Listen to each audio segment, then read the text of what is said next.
Hello everyone, দিনটা ছিল 1 August আর সকালবেলা আমি আর দীপিকা রেডি হয়ে বেরিয়ে যাই। আমার ভাইয়ের খুব ক্লোজ ফ্রেন্ড সৌভিক আর জুই, ওদের সেই দিনটা ছিল এঙ্গেজমেন্ট। আর কদিন যাবৎ ভীষণ বৃষ্টির জন্য যেমন রাস্তায় জ্যাম ছিল সেই রকম জলে থই থই করছিল চারিদিক। সেই জন্য আমাদের 2 ঘন্টার জায়গায় 4 ঘন্টা লেগে গেছিল। তারপর সব বাধা পেরিয়ে আমরা পৌঁছালাম এবং পৌঁছানোর সঙ্গে সঙ্গে কাজ শুরু করে দিলাম। আমাদের ব্রাইড জুই কিরকম মেকআপ চাই বলো?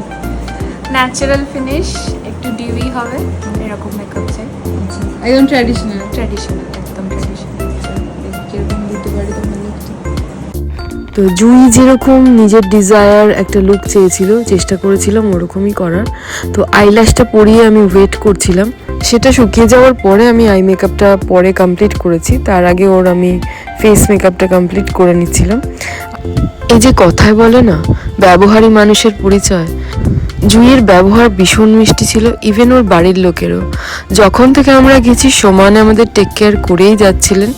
আর স্পেশালি কাকিমা কাজের মাঝখানেও আমাদের এত খাবারের ব্যবস্থা করে দিয়েছেন, ইভেন আমরা খেতে পারছিলাম না। তো ঝটপট আমরা খাবার শেষ করে ওর লুকটা কমপ্লিট করেছি। দেখো কেমন লাগছে। ঘুরে যাও।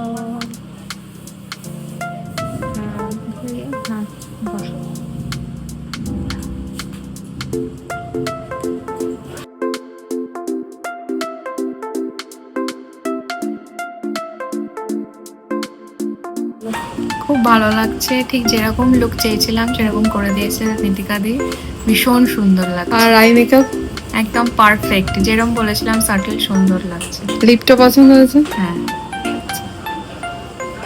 খুব সুন্দর লাগছে তোমাকে। কংগ্রেচুলেশন আজকের জন্য। ভীষণ সুন্দর হয়েছে, ভালো লাগছে। ক্লায়েন্টের মুখে হাসি ফুটিয়ে ফিরে যাচ্ছি বাটানগর থেকে সেই শ্রীরামপুর। কিছুক্ষণ আগে এক পশলা বৃষ্টি হয়ে গেছে, তাই আকাশটা এত সুন্দর। আর সারাদিনের এই অক্লান্ত পরিশ্রমের পর ক্লায়েন্টের মুখে হাসি ফোটানোটাই সব থেকে বড় চ্যালেঞ্জিং একটা কাজ। আর এই কাজটাকেই সারা জীবন হাসি মুখে অ্যাকসেপ্ট করে যাব।